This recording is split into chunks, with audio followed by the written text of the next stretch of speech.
Awaken to hair growth. Awaken to hair growth because there is possibility to get your hair back. Awaken to hair growth because we're not told that we're able to conquer and overcome alopecia. Awaken to hair growth because I want to be a positive light and beacon for you because I've healed my alopecia and now I help others do the same with different types of alopecia, men, women, children of all ages, of all races and ethnicities. Hi, everybody, and welcome back to the Alopecia Angel podcast. I'm your host, Johanna Dahlman. Awaken to hair growth. I got inspired and I was reading something that really inspired me. And sometimes we think of ourselves in a certain way. And sometimes we correlate our situation, be that alopecia, be that hair loss, be that anything else that's going on right now in our lives, to who we think we are.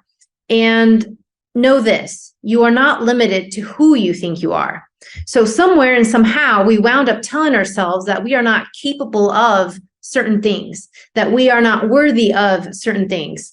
What's worse is that we actually believe it. And I could tell you, 8 years ago, I thought I was a certain type of person. I thought I was fit and healthy. I thought I had amazing hair until I got alopecia. I thought so many things about me and my life and where I was going, what I was doing and what was happening and who loved me and who didn't love me and who my friends were and who, weren't my friends and all these other things that we tell ourselves. And yet, if I continue to tell myself that story, I wouldn't be where I am today. And I would have never gotten to where I am today if I wouldn't have let go of that story. So who you think you are right now is nowhere near what you are truly capable of, not at all. And if you can't really believe that just yet, please let me be the proof of what is possible when you begin to tell a new story. And that new story comes from a different place, a different mindset, and it comes from a different you. Today, 8 years post alopecia, I'm a significantly different person than I was 8 years ago when this first started, when I was diagnosed, essentially. And from the diagnosis to being humbled, absolutely humbled and vulnerable on so many different levels, emotionally, physically, mentally, it was just a sweeping tsunami of humbleness that I had to take in. And it really tore me apart in many ways. And in many ways, you come apart to come together in a better way. You come apart letting go of all the facades of the ego and of so many of these ideas that we have of ourselves, so many of these stories, and you build up to create a better story. You build up to create a truer version of yourself. And it's hard to describe a little bit because I'm past the point of hair loss. I'm past the point of alopecia. I'm past the point of losing control, of not having the uncertainty, of the fear of it coming back and all these other feelings that used to come up for me, but no longer do, because I have healed, because I have reversed it, because I have put it to sleep, because I have control over my future self, over my health, over my hair, over everything. And so do you. It's just taking back your power. And sometimes it takes a minute to really actualize. It takes a minute for that kind of to happen. It's like a recipe, right? You put all these recipe things in and all these ingredients in, and you have to put the dry stuff first, then the wet stuff, then you put it together, then you have to wait for it to bake inside the oven, and then the final product comes out. And many of us were still at the dry ingredient list. Some of us were on the wet ingredient list. Others were in the mixing bowl all together, just kind of like frazzled and mixed in.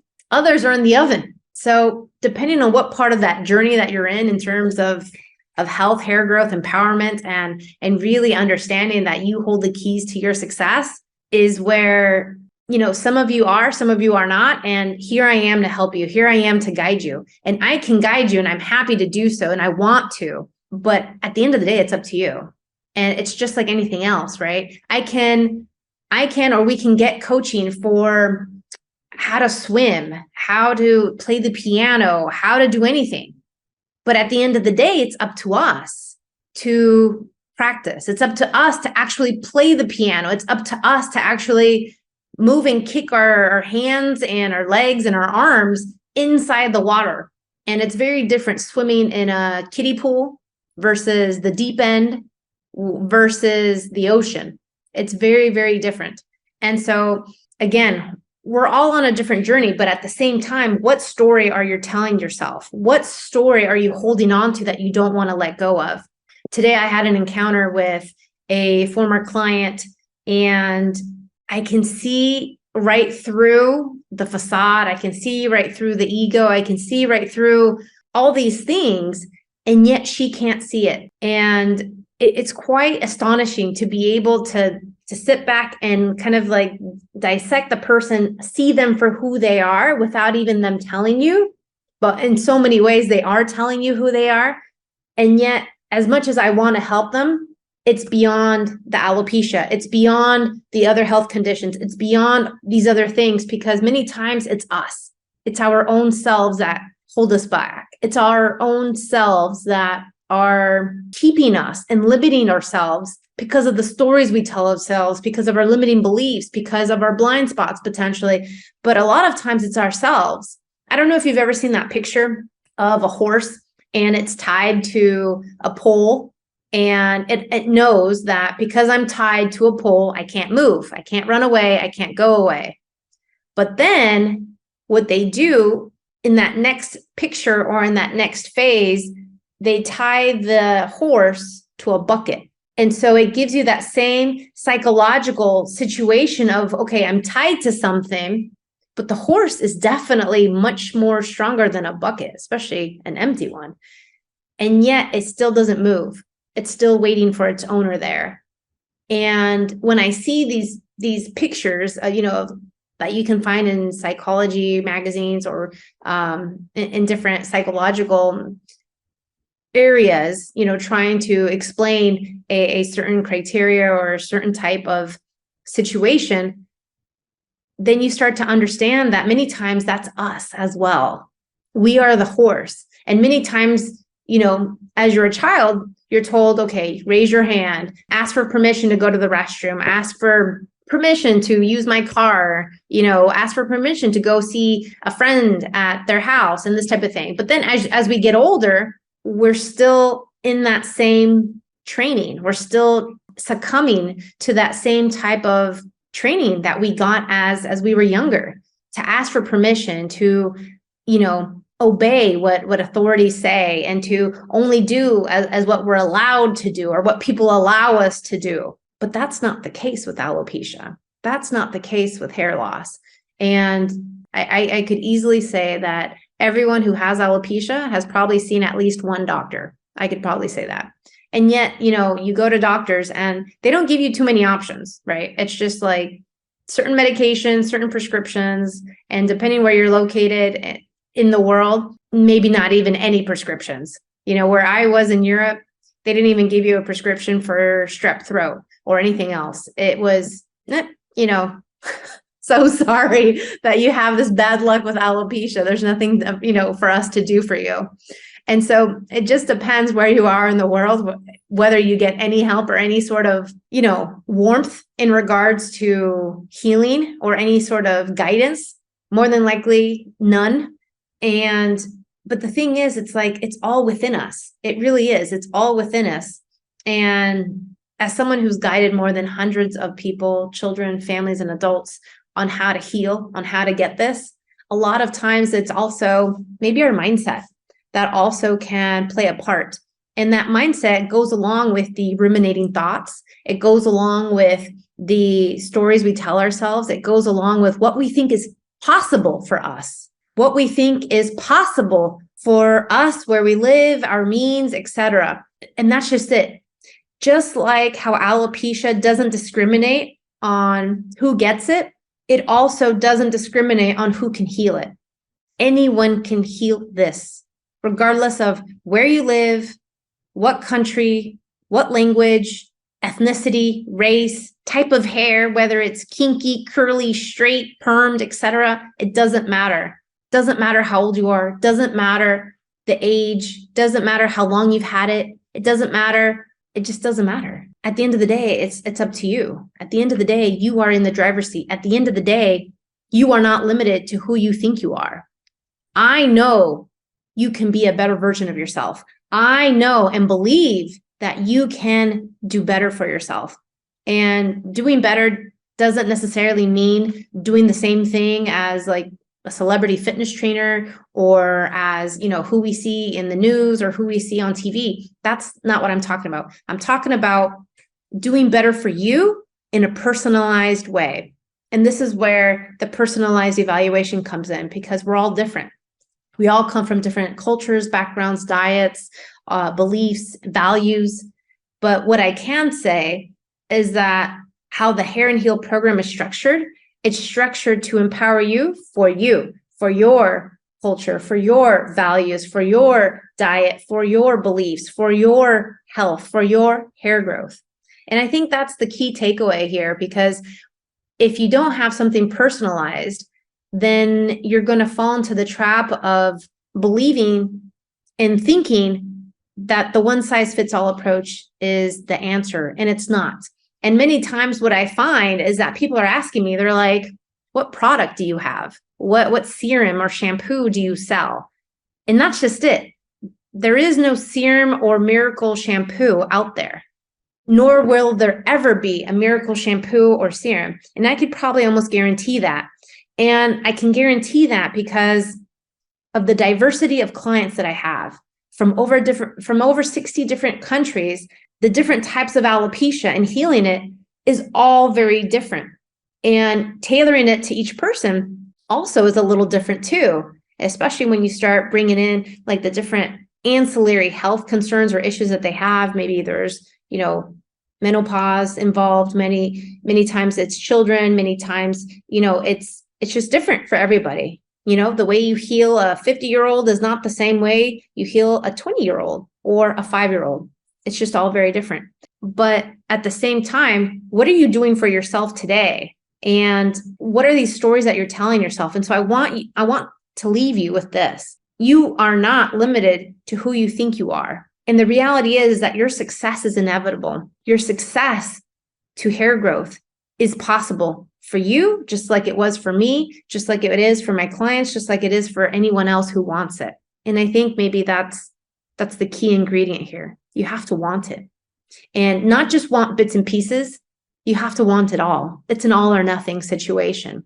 And the only other situation that I can see of where there's an all or nothing or two other situations, is life in general, and then also potentially marriage, right? For me, at least, my value, my perception of marriage is all or nothing. And you take the person, your spouse, your partner in life, all or nothing, good moods, bad moods, when they're hangry, when they're happy, when they're excited, when they're tired, when they're fatigued, when they're sick, when they're in good health. You take them for everything, good and bad. And life is the same way, right? Like you start thinking back, do this quick exercise, start thinking back like a highlight reel of your whole life, the highs and the lows. And the highs wouldn't be so high without the comparison or the contrast of the lows, right? And those lows are teaching us something. And I definitely know that alopecia and hair loss is a low. It's a big low. And it was a big low for me as well. I can completely understand. I've been there.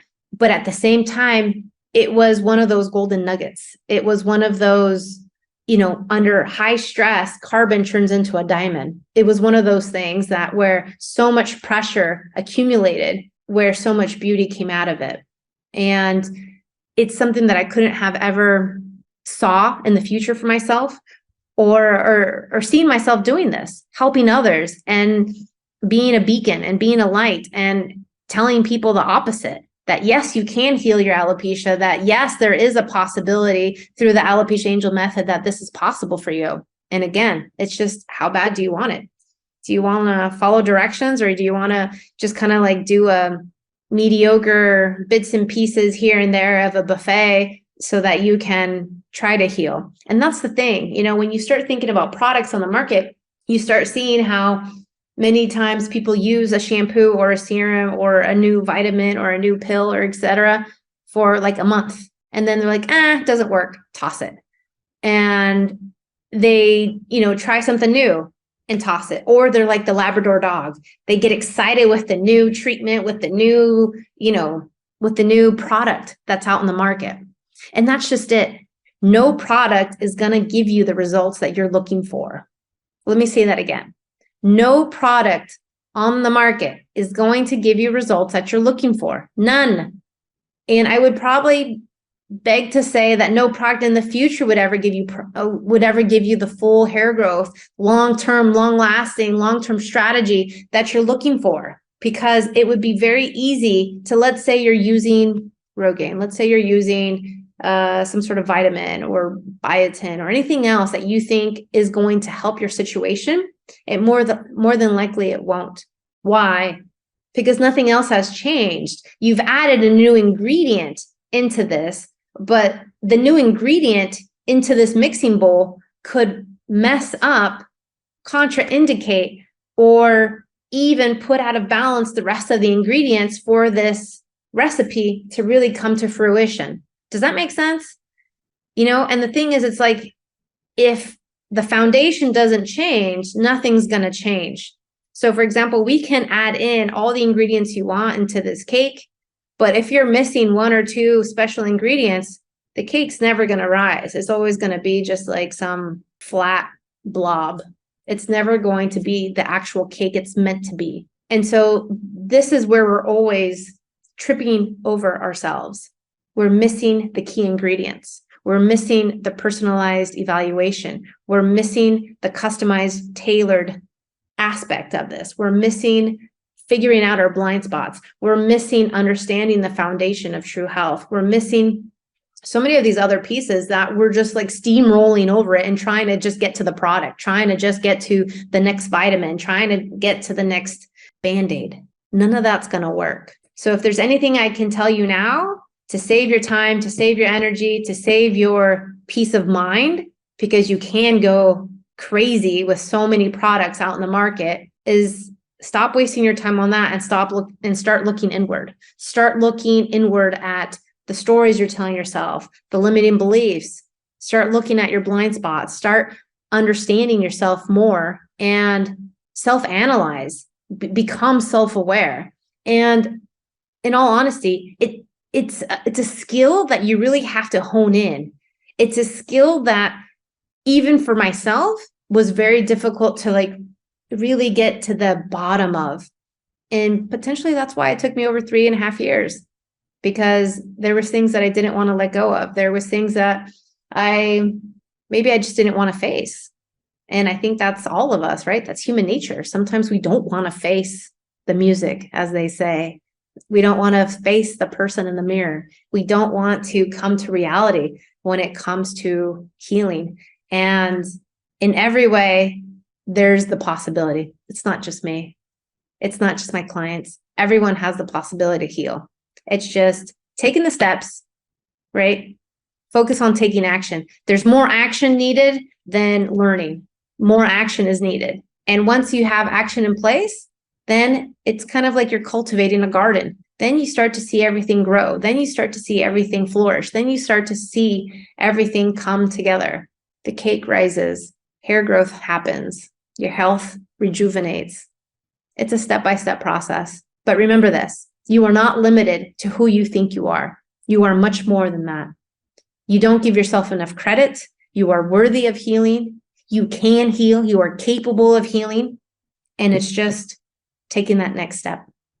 I hope this helps, because sometimes it's the mental chatter that holds us back. It's the mental chatter that doesn't allow us to take that next step. Or maybe we've taken the steps, but then we don't want to do all the steps. We only want to do what's easy. We only want to do what we're comfortable with. And I will say that alopecia was definitely one of my most uncomfortable times. It was one of the most uncomfortable situations ever in dating, as an adult, as a professional, having to deal with it on my own, having to figure it out on my own, and all those other scenarios. I know you understand having to cover it up, having to like part your hair a certain way, having to like, transform yourself so that you can feel better, so that your self-confidence isn't already, down the toilet even further, so that you can manage, so that you can just have a survival mode. And I want to pluck you out of the survival mode. I want to pluck you out of the deep, dark hole and tell you and let you know that you can get out of there a lot quicker if we were just to let go of what we think, let go of who we think we are, let go of what we think that is doing us good, is more than likely hurting us at the end. And that includes the ego. And just like in yoga, I'm a big yogi, but just like in yoga, when you encounter a pose, when you encounter a pose that hurts, it's there for a reason. It's there because it's teaching you patience. And with your breathing and with other techniques, you're able to work through the pain. You're able to surrender. And a lot of times we have such a hard grip on life. We have such a hard grip on control. I get this. I'm a type A. I totally get this. But at the same time, it's the yin and the yang. And this surrendering of sorts allowed me for the information to come, for the enlightenment to come, for the knowledge to come, for the answers to come, for the awareness to come in order to get to that next step. Who you are today won't be the same person you are once you heal. Once you heal, you're going to be a different person with a different mindset, with a different outlook on life. I can tell you countless stories of customers and clients who have changed their trajectory in life just by healing and seeing hair growth in their personal lives, in their relationships, in their careers, in their professions, in just everything of what's possible for them. And for many of us, alopecia is the Mount Everest. And once we conquer it, and once we're seeing the results, then you're like, wow, I can do anything. And I can tell you, I can do anything. And I think you can do anything too. It's just having the gumption, having the grit to take that next step, be vulnerable, and move forward. I hope you enjoyed this podcast episode. I look forward to speaking to you in the next one. Take care. Thank you for listening to the Alopecia Angel podcast, a positive light in healing alopecia. You can do this and we can help. Spread the word that reversing alopecia is possible by telling your friends and family.